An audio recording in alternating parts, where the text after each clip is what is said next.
I'm Matt McClure. And I'm Francesca Maxime, and this is Currents. An anniversary for Bishop DiMarzio. He'll sit down with me for a look back and a look ahead. Change is inevitable. When something doesn't change, it dies. So we have a lot of change ahead of us because we want to live. Where are the jobs? Some Brooklyn parishes are helping people find them. There is hope because of going to workshops like this one. And is there an afterlife for pets? His answers may surprise you. In the beginning, before the sin of Adam and Eve, all creatures seemed to be happy with God, in harmony with God.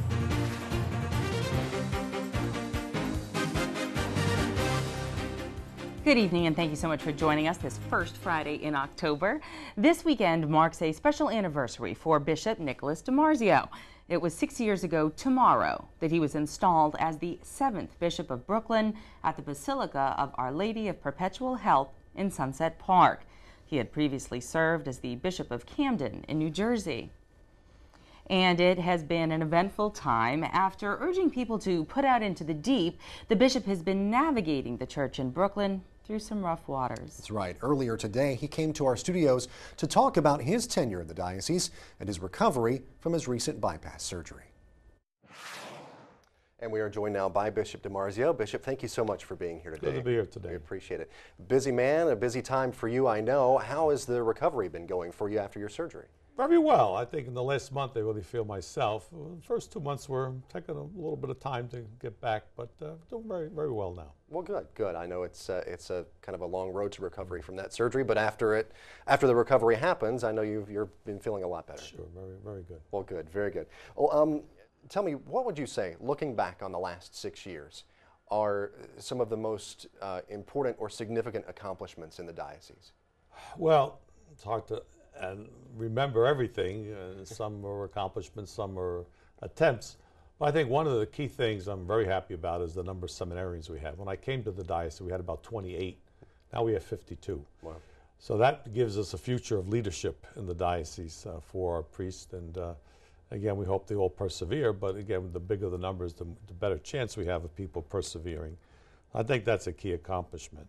I think my theme has been clearly the new evangelization of how we have to reach out and renew ourselves in many different ways. And my themes in my pastoral letters during these 6 years have always been, one way or another, emphasizing that through the family, through religious education.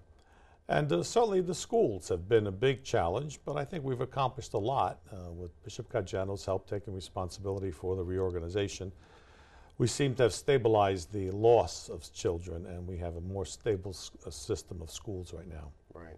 Well, we'll go a little bit more in depth, I think, to that in just a moment.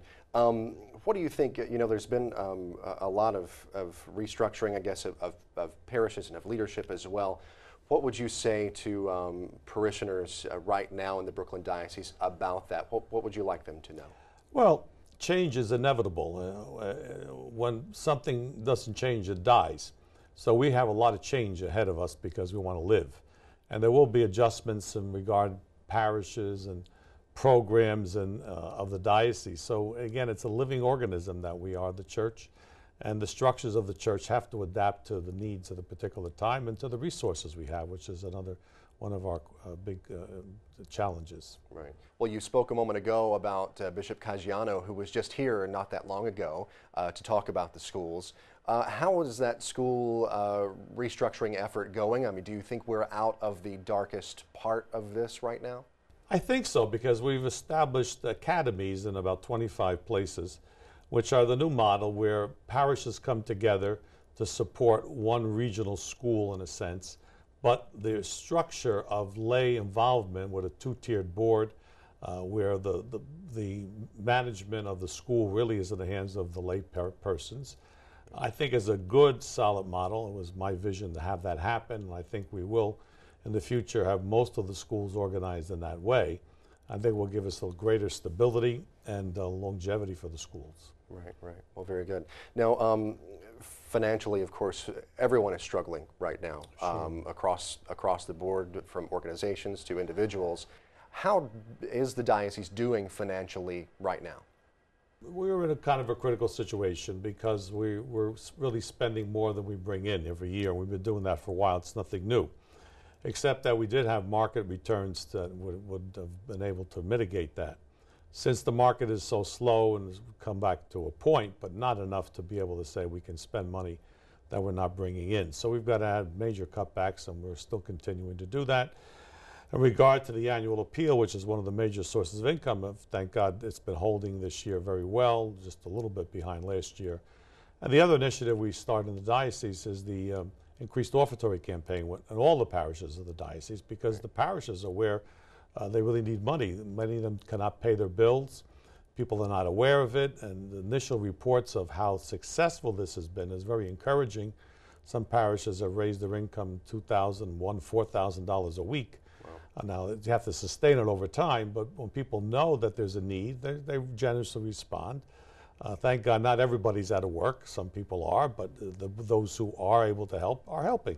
So I see a challenge, but also I think people are rising to the challenge, and we're going to be able to conquer any of the financial problems we have. Well, very good. You spoke a moment ago about the new evangelization and your emphasis on that. Of course, your column that you write is called "Putting Out into the Deep," Right. and that's kind of been I guess the hallmark, the statement of your time as bishop here so far. How would you like for that particular statement to speak to parishioners in the diocese? Basically, I borrowed it from John Paul II. I didn't make it up, and it's the gospel, Luke's gospel, the 5th chapter, where Jesus meets the disciples after a hard night on the boat trying to catch fish, and they don't, and he sends them back out, put out into the deep. Plus, he says, put the net down on the other side. So I interpret that to say, yes, you're tired, but try again what you were doing, because it may work this time. And it did work in the gospel story. Right. I think that's where we're at in the church today. People are tired. They're not sure that what they did was fruitful. But I think we listen to Jesus' words, saying, try it again. You know, I'm with you. Don't be afraid. And there'll be a miraculous catch of fish, just as there could be a miraculous turnaround on what we do if we remain faithful. The question is remaining faithful to what our mission is about, and that is the evangelization. Right. All right, really quickly here, looking ahead to the next 6 years, what do you see happening? Oh, it's hard to predict. My crystal ball broke a long time ago. But again, I think we have to meet the new challenges as they come along. Parish restructuring will be key to the survival of the diocese. We're going to have to consolidate parishes so that we can survive the long term, and that'll be one of the major things happening in the next years, as well as a new thrust on religious education, especially for young people. We are not doing what we should be doing. We just need to reorganize ourselves, and those are the two major things I see happening. Right. Okay. Well, anything else that you'd like to add, Paul? You're here in our studios, and anything else you'd like to say? Well, it's great to be on the program. I watch it as many times as I can. A couple of times during the day you can catch it. And it keeps the real current of what's happening in the church and locally and nationally. It's a great program. I compliment you and your anchor partner, because I think it's really been great. Well, thank you very much, sir. We really appreciate it. And thank you for stopping by and taking some time out of your busy schedule to be here. Props to Currents at the end there. We always appreciate that. That is Bishop Nicholas DiMarzio. That was very nice. Good to see him today. Well, we will have more on changes in the diocese straight ahead. What do some parish priests have to say about it? We dropped by a meeting yesterday in Queens.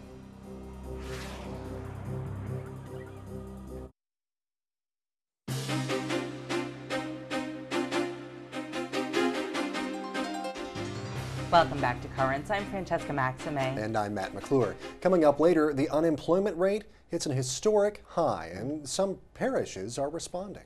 But first, let's take a look at the day's headlines. Earlier, we heard Bishop DiMarzio talk about the future of the diocese. Well, that was also discussed yesterday during the fall convocation of priests in Douglaston, Queens. The recession affects all parts of society, and the church is part of society. The church is people. And as people have less money to give, the church will, be affected by it. Unfortunately, this crisis predates the recession because we were not making it before.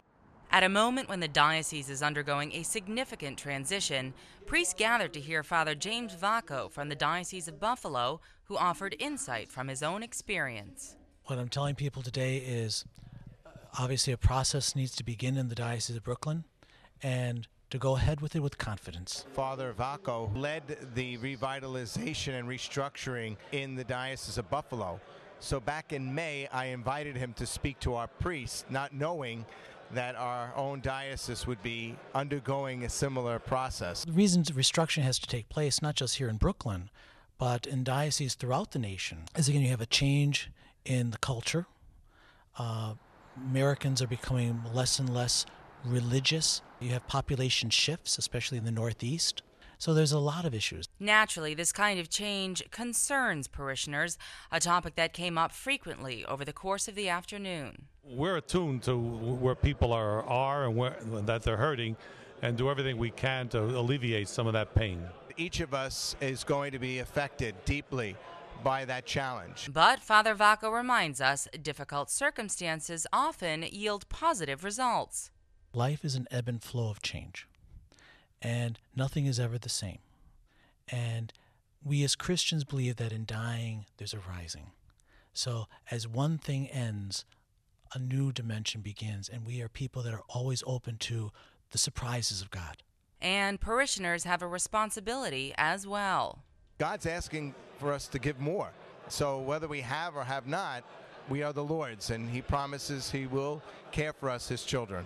I know people are generous, and they will give if they know why they're giving and that it's necessary to give. So I have confidence that we will weather this, that people will come and be more generous as they understand the crisis we face. And while the priests met in Queens, the U.S. bishops are preparing for their annual fall meeting in Baltimore. Among the topics on the agenda, end-of-life care, reproductive technologies, and the new Mass translation. The bishops will also look at separate reports on clergy sex abuse and religious vocations. The American Catholic Church will become stronger. That was the Pope's message in his first official meeting with the new American ambassador. We get details now from Rome Reports. The U.S. has a new ambassador to the Holy See. Miguel Diaz officially presented his credentials to the Pope this morning. The Pope gave Diaz the traditional letter he gives new ambassadors. In it, he outlines the Church's stance on topics of mutual interest, like the economic crisis, nuclear weapons, and the tense relationship between American bishops and the Obama administration over abortion issues. In his letter, Benedict says that the Church has no intention of introducing dogma into political debate, but rather to propose points of view grounded in natural law. He says that if the ethics of life are not respected, they won't be respected in the realm of social themes either. The Pope went on to mention his meeting with President Obama in July and thanked him for his efforts against nuclear weapons. With regards to the economic crisis, Benedict called for ethical measures that secure the development of all people and the individual person.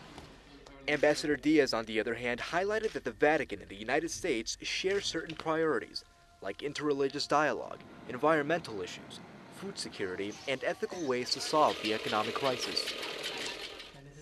Before being named ambassador, Diaz was a professor of theology at St. John's University in Minnesota.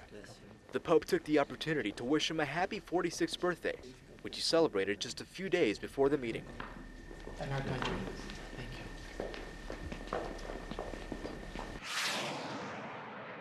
Now, in his remarks to the Pope, Diaz said, quote, "I accept this responsibility with joy and humility and will work to strengthen the indispensable relationship between the Holy See and the United States of America," end quote. We're going to have to rewrite the textbooks on human origins, so says the author of new research published in the journal Science. A recently analyzed fossil dating back 4.4 million years is creating a new wrinkle in the theory of evolution. Previously, it was thought that humans evolved from chimpanzees, our closest genetic cousins, but now it looks like chimps, aggressive and competitive, were an offshoot of another creature called Artie, said to have been more cooperative in nature. I like cooperation. Right. Stay tuned. There's much more current straight ahead. Coming up, finding a job, knowing where to look. If you're engaged in your community naturally as a faithful person, that you're more likely to just have more resources and be more connected.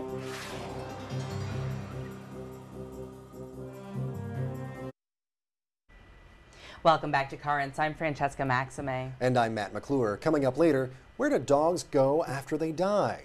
A new book looks for answers. But first, there is not much sign of hope if you're looking for work, unfortunately. Job losses in the U.S. exceeded economists' forecasts, bringing the unemployment rate to 9.8%, the highest in more than 26 years. Well, definitely grim news there. And when it comes to looking for a job, it's not only about where you look, but how you look. A seminar was held earlier this week in Brooklyn Heights to give people a helping hand. Titled, Where Are the Jobs?, the seminar was part of the Matthew 25 Project, a grant program by Catholic Charities, and our cameras were there. A part-time job, you know. Most people are making career changes, almost everyone who's leaving. So that's one of the trends that I've been seeing. Is people are not just, the recession hit, everything got pretty stressful and horrible, and it's like, well, if I have to go to work every day, people are starting to say, what do I want to do? We're in Fort Greene at Queen of All Saints Parish, and we're here doing a panel on where are the jobs. We're having speakers talk about where the jobs are and how to find them as a part of a Matthew 25 application, and we're hoping that people will find out how they can get jobs, where the jobs are, and what they need to do to get them. The Matthew 25 Project is a grant from Catholic Charities between the parishes in the Brooklyn West cluster and Catholic Charities to offer people who are in need help and assistance at this time of economic crisis, where the people have lost their jobs and are seeking employment. And so this was one of the most creative applications that we received, to do a panel of this sort, and so to give people the opportunity to come and hear from different sectors on how they might be able to find employment, how they can make themselves more employable in this time, and that sort of thing, and also how to get training, and even how to start your own business, because in a way that's sort of one of the most creative ways of finding work in this time, is to use this opportunity to start the business that you've always been thinking about. And we have amazing speakers here that will be helping people find out how to do that. And we're also doing a raffle for computer courses and with Fort Greene Snap. Well, it has been somewhat frustrating over the summer. I started looking for a job and the month of September. But there is hope because of going to workshops like this one, where the jobs are. It gives you a great deal of information and resources to use. So now I have a better sense of how to go about looking for a job and to target myself differently. I think that faith can help people get through hard times like this because, I mean, number one, if you're someone that is practicing and you're attending Mass, then you're more likely to find out about things like this. I think that if you're engaged in your community naturally as a faithful person, that you're more likely to just have more resources and be more connected. And I think also faith helps people feel more hope, and get, again, points to that need for having more hope, and they can spread that to family members and to other people. I can set up an account with another business.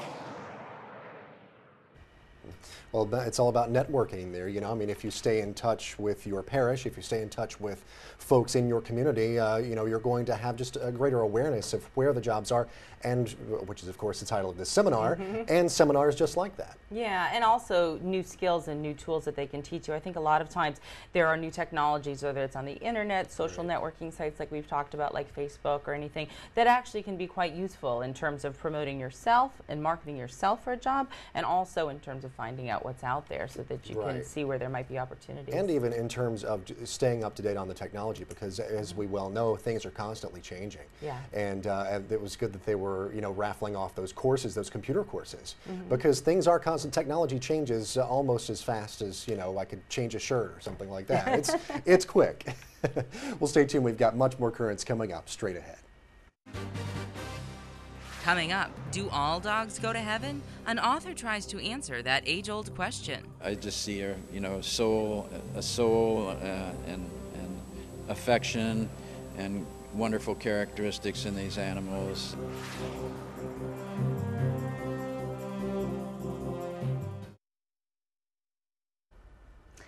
finally, on Sunday, it is the Feast of St. Francis of Assisi, the patron saint of animals. And around the diocese, churches will hold pet blessings, and we will have a full report on that on Monday. You might even see a picture of my cat if I can bring her over. Makes me love this time of year even more. Well, pets are getting blessed, but will they go to heaven? That's been kind of an eternal question. This next story may just answer it. Father Jack Wentz is a Franciscan priest, and he's written a book titled, Will I See My Dog in Heaven? Last weekend at the Graymore Spiritual Life Center in Garrison, New York, Father Wentz celebrated Mass, and then afterwards he signed copies of his book. He also talked about his special connection to the animal kingdom. When I was a kid, I had a pet. The pet's name was Toppy, and it was some kind of beagle.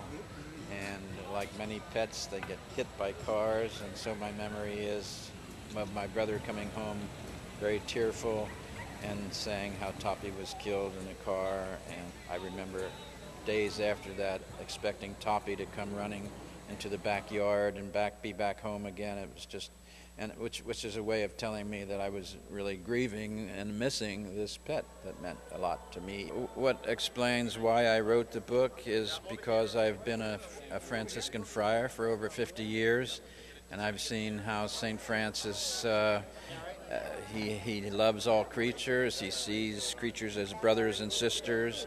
There's stories of St. Francis releasing Brother Rabbit from a trap, or preaching to the birds, sister birds, and I've always wondered why. Why does Francis treat all creatures as brothers and sisters? And it's because, as I concluded at some point many years ago, that's because he saw all creatures as forming one family. And so St. Francis saw all creatures, along with humans who are creatures too, as forming one family of creation. Some people think it's frivolous. It's anything but frivolous. The title, I think, attracts people's attention, and it calls attention to the fact that all of creation is created by God, and all of creation is redeemable by God. First of all, I don't like dogs. I've been bitten twice, but then Father said, you know, I can be kind to them, even, you know, it's in here. I always knew I would see my pugs in heaven and my dogs and cats in heaven, but the way he ties his book into creation and how that we all are God's creatures and that we're all beautiful is so important. And we need so much more of that in this world, to see the beauty in everything and in all life. Some people argue against animals being in heaven because they're not human beings. They haven't been baptized, and only baptized people, you know, go to eternal life. But what I say is, look at the story of Adam and Eve. In the beginning, before the sin of Adam and Eve, all creatures seemed to be happy with God, in harmony with God. And whether they had human souls or animal souls, they were happy with God. Why in the next paradise that we believe in could that not happen also? After Jesus' resurrection, after his death and resurrection, he tells the disciples, go out and preach the gospel to every creature. This is in Mark's gospel especially. He says, go out and preach it to every creature. And Jesus doesn't say simply preach it to the humans, but to preach it to every creature. It's a possibility that animals do make it to heaven just as human beings do. We shouldn't automatically exclude them. What makes me worried is that maybe I should have been nicer to my neighbor's dog when I was growing up. You know, and I'm liable to see him in heaven if I get there, that is. So people's ideas of heaven pale in comparison to what heaven's about. St. Paul says that eye has not seen, nor has ear heard what God has prepared for those who love God, which is what heaven is. Heaven is what God has prepared for those who spend their lives loving God and giving evidence, palpable evidence that they love God. I just see a soul, and affection and wonderful characteristics in these animals that makes them good companions, both in this life and in the next, we hope and pray. Even though the title of the book is Will I See My Dog in Heaven, the subtitle of the book that you would find on the title page is God's Saving Love for the whole family of creation. And that's really what the book is all about. And when we see this broader picture, it doesn't seem like such a naive question, will I see my dog in heaven? But of course, we believe that God wants the whole family of creation to be saved, and there's signs in the scripture and other places that that is his wish, if we dig for it, if we look for it.